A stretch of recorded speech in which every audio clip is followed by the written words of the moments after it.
and to give you some thoughts about what's happening and just do the report. I mean, we're trying to do some interesting things here in San Francisco and always looking at what's happening on the national stage.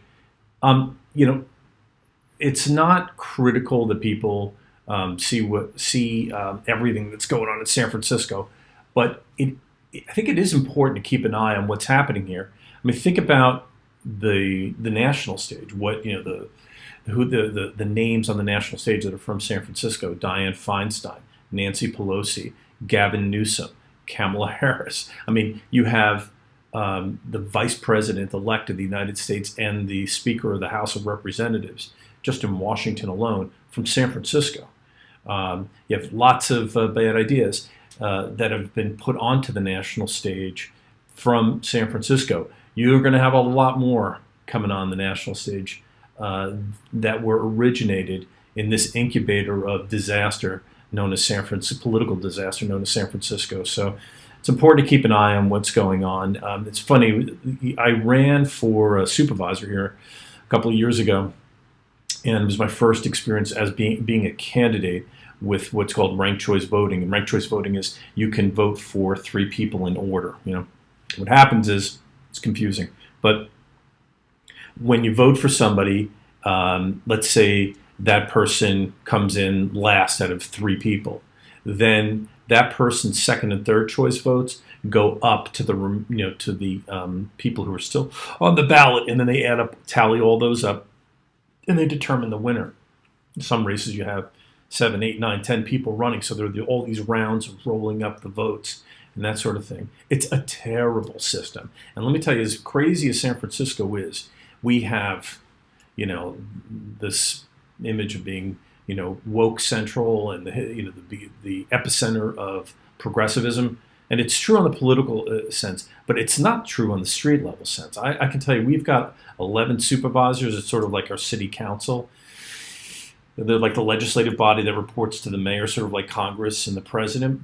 And 10 of the 11 supervisors are what we would call progressives. In fact, the progressives have broken into 2 factions. That's how in control they are.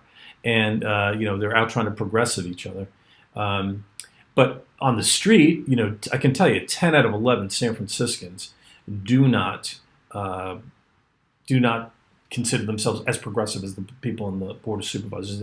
They're all going, well, that's kind of crazy. But what happens is with this ranked choice voting is that somehow they find a way to get in, and they've learned how to leverage that system. So when I saw Andrew Yang, who's the big proponent of UBI, which is so interesting because he's such like an appealing person, and that UBI is such a disastrous policy. So they put this really sort of likable guy to present that program to people, and it's kind of just floating around. And 10 years from now, who knows what we're going to have with UBI?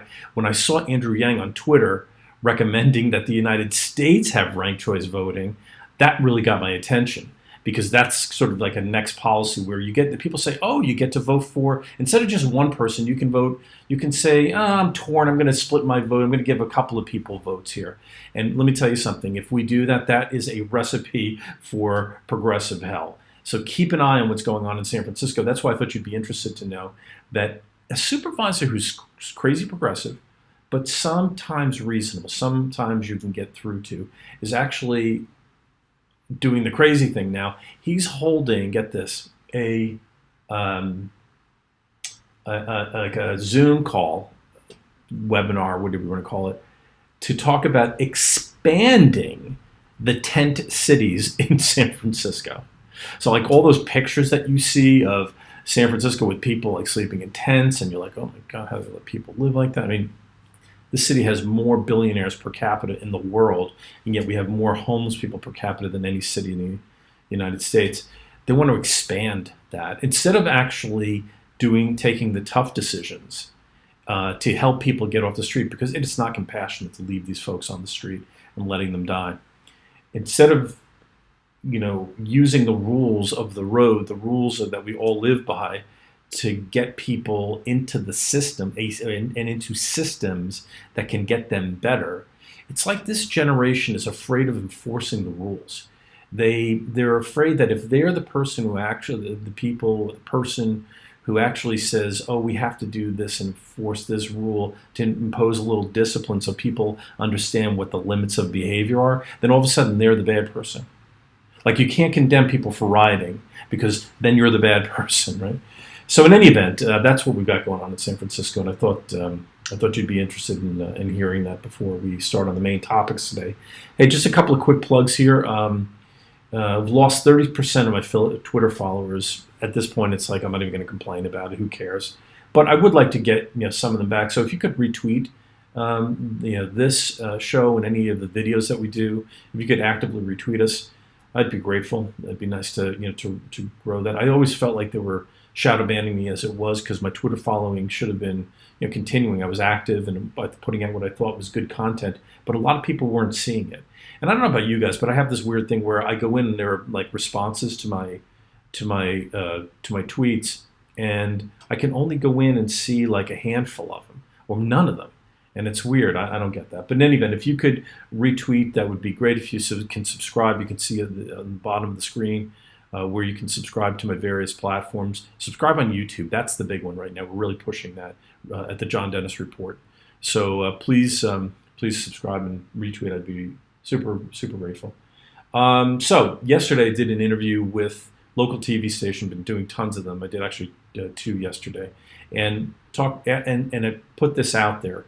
So I think that what's happened, the great deplatforming, that is that the Capitol riots were actually sort of a diversion, and the discussion of that and the impeachment discussion and the actual impeachment itself was a diversion from the really big thing that's happening, which is the great deplatforming of people on the right, Trump supporters, libertarians, people who don't, in other words, go with the sort of Democrat, deep state, progressive alliance.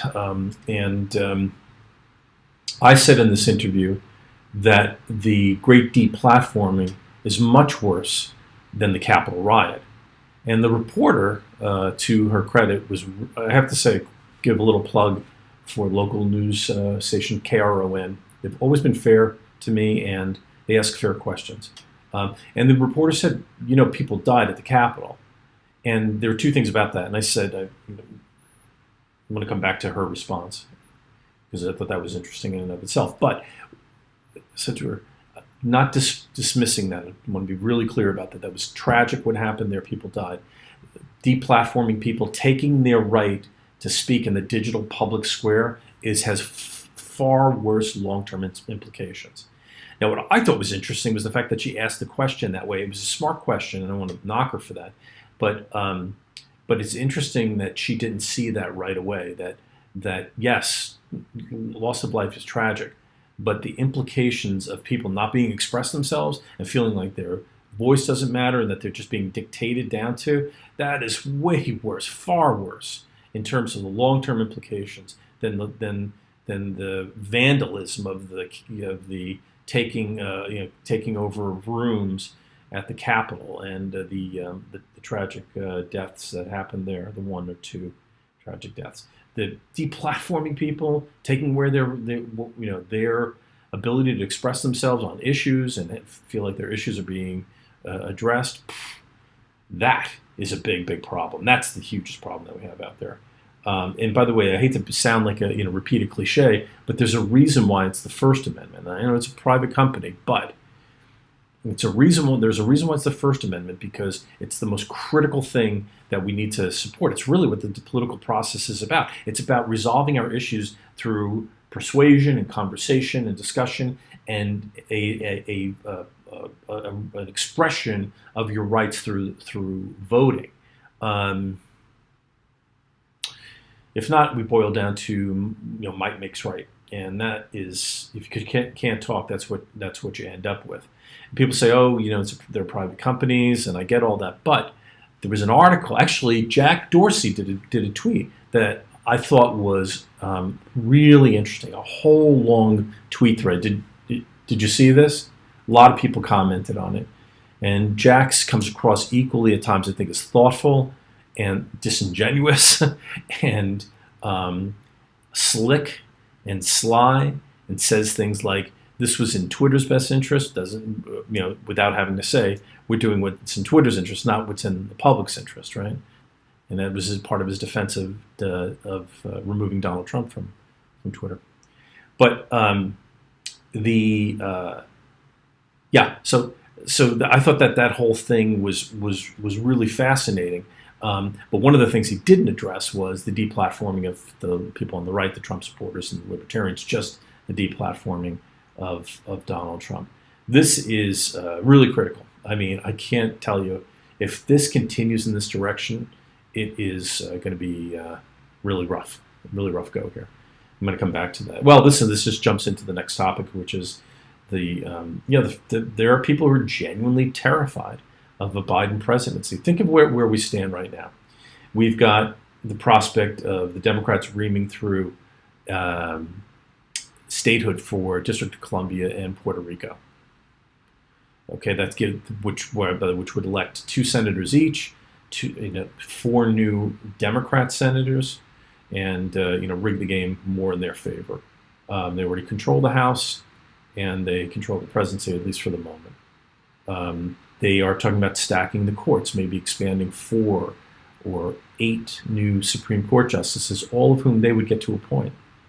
So that means that any decision that goes adjudicated will, and ultimately ends up in the Supreme Court, will go in their favor. So they'll control that. And I'm sorry, Frank Luntz, a guy who I've really tried to like, but I've come to find repulsive at this point.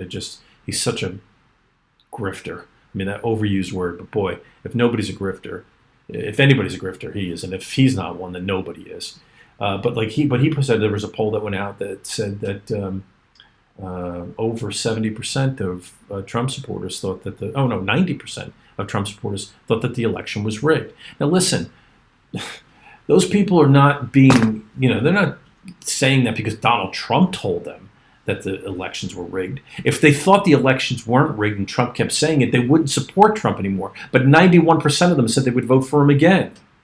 It's not that. We're not crazy. It's not Donald Trump who's convinced us that their elections are rigged. You had funky polls that were way wrong. You have a mail-in ballot system where there was no voter integrity, certainly not on the federal level, to ensure that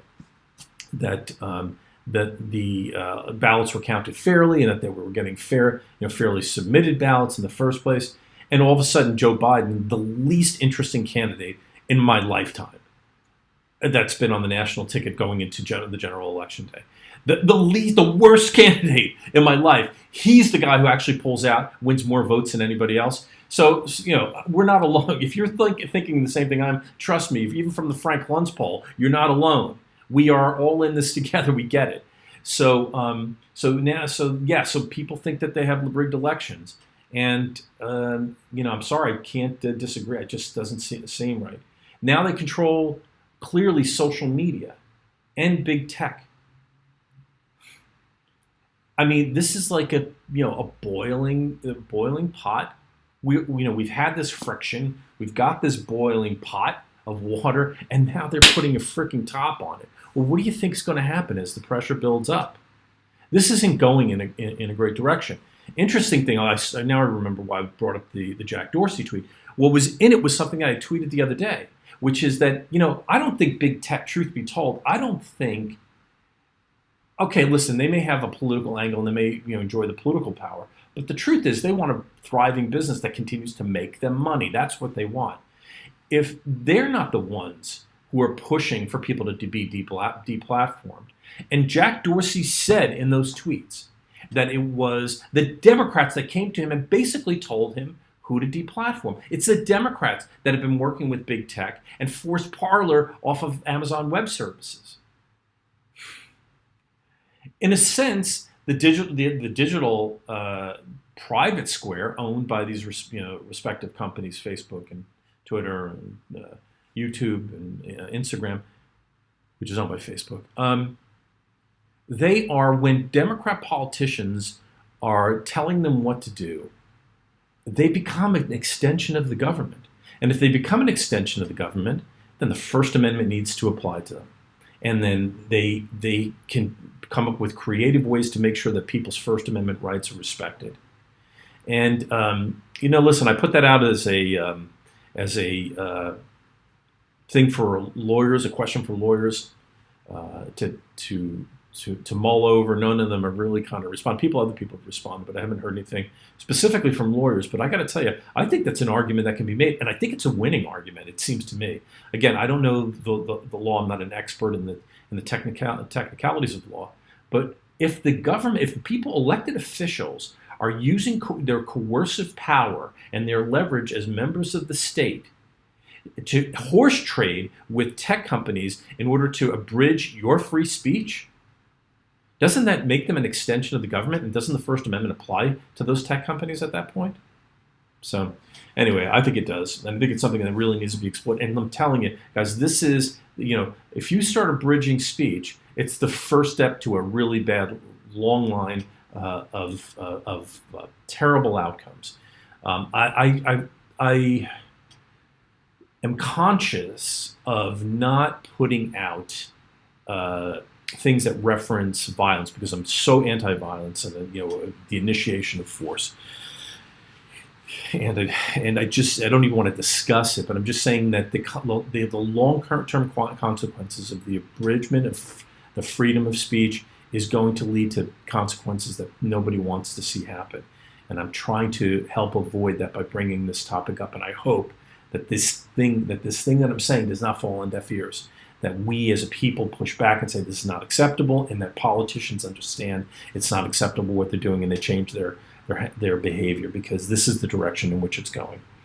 So in any event, that's one of these are the things that make me stay involved in politics, because I don't feel like anybody's expressing them this clearly. I mean, some are, and some do it actually, I suppose, in some ways far more efficiently and eloquently than I do. And some of them are elected to office, but those people need our support. They need us to present these issues. We can't have the kind of prosperity and the kinds of quality of life that we want without freedom of speech. So in any event, let me move on to the next and final topic, because as I said, I've got to cut this short today. Listen, so we put out a video. Actually, I don't know if we put it. Did we put that video out yet, Mario? The one with Trump. Today? Yeah, we're gonna put that out later. Yeah, we're gonna put a video at 2 p.m. Okay, yeah, we'll put that out here shortly. And you'll see what we're saying. I mean, the whole impeachment trial was a complete sham. It was ridiculous, ludicrous thing. It's a political trial. It's not. There was certainly evidence. Every member of the House got to speak for 30 seconds, with a couple of anchors getting, like Steny Hoyer and Pelosi, and I guess Kevin McCarthy and maybe one other Republican getting the opportunity to speak a little bit longer. But it's a show trial, nothing less than that. And here's the bigger issue. I always try and look at these things. You'll notice that I try and look at these things in terms of the long term. I know a lot of people they do the provocative stuff. I try and look at the long-term implications. What does this mean? We had the Clinton impeachment prior to Trump. It's funny. I was listening to Scott Adams this morning. He said that Trump being impeached twice is like a badge of honor. He has the highest numbers for everything, including impeachment. So I saw someone else say that Trump's impeachment is the equivalent of getting the Nobel Peace Prize.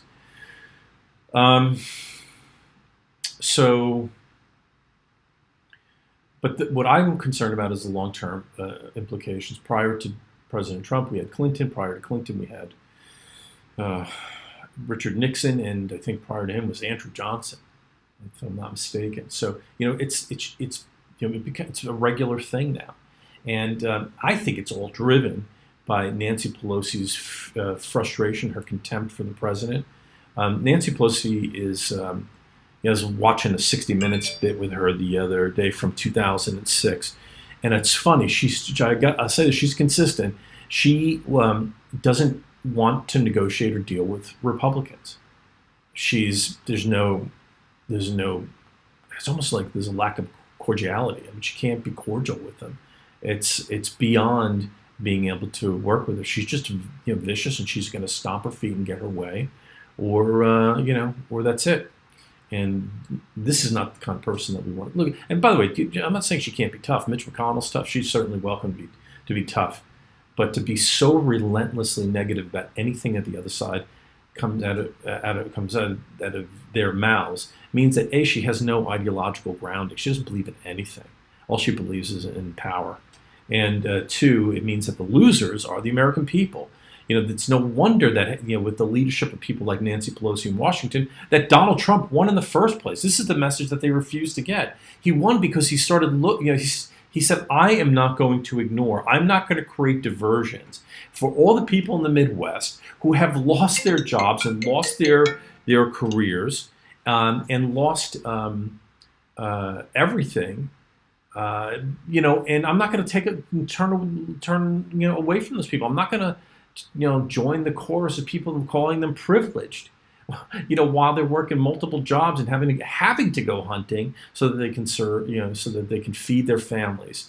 I mean, telling them that telling them that they're the children of privilege. That's why he won, because she ignored them, because she's just, pursuing this idea that you fight against everything that the other side says, and now her impeachment of Trump, two-time impeachment, is just another exercise of her will at the expense of the American people. Because here's what's going to happen: now people are going to be like, so Joe Biden's going to get impeached, big deal. Probably not going to get convicted in the Senate where they're more reasonable. And so when the president knows that, they go, so I get impeached, big deal. It's just going to, I think it's going to encourage bad behavior. That's what our video is going to say today. That's what you're going to see. So as I mentioned earlier, this is kind of a busy day. I've got to kind of cut it short today. As you can hear, I'm getting phone calls. So somebody desperately needs to speak with me. I think I know who it is, and I think I need to get to it. Thanks for joining. Really appreciate it. Always, glad to have some folks show up and hang out with us for a little bit. Looking forward to doing some new things. We're going to probably have some folks come in and do interviews, and we'll talk more about where we're moving in terms of the campaign. Am I going to run against Nancy Pelosi? Am I not? Still, you have the exploratory committee. We're chatting and discussing it, pros and cons, and we'll make an announcement here first. So stick with us, and we'll keep you posted.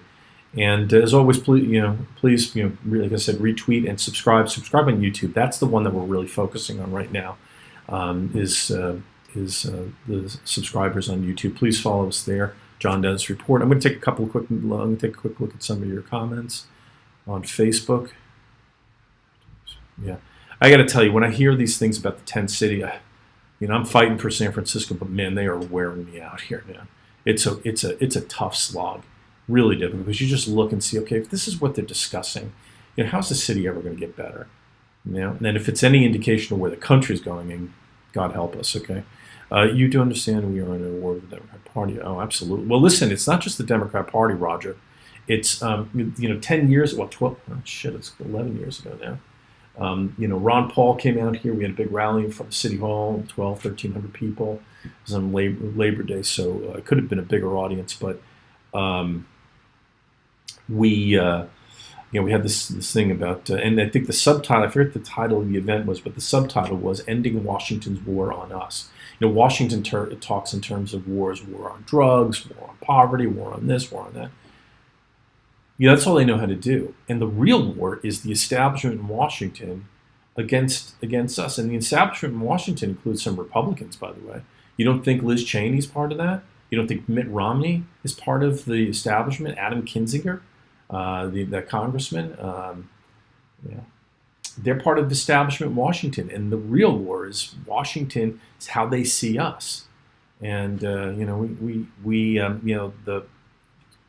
social media was hopefully supposed to democratize this and give us more power. It seems like they're getting the control over those channels.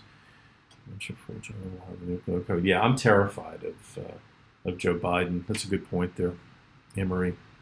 No one's listening to us. I'm listening to you. We're going to keep talking together and see what we can do. And the Democrats have certainly done little to speak out against the violence that we saw all year. No kidding.